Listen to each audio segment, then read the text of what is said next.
યાત્રાધામ શામળાજીમાં જામી ભક્તોની ભીડ। પૂર્ણિમા નિમિત્તે ભક્તો શામળિયાના દર્શને ઉમટ્યા। ભક્તોએ શામળિયાના શણગાર આરતીના દર્શન કર્યા। વહેલી સવારથી પરિસરમાં દર્શન માટે ભક્તોની લાઈન જોવા મળી છે। સમગ્ર નિજ મંદિરોને ફૂલોથી શણગારવામાં પણ આવ્યું છે।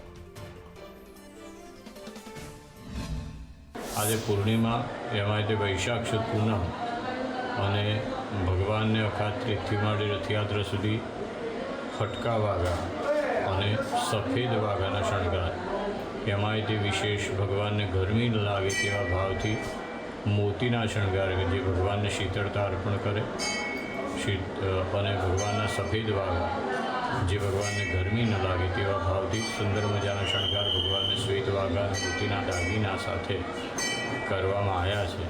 સવારથી માંડી અત્યાર સુધી અનેક ભક્તોએ દર્શનનો લાભ લીધો છે।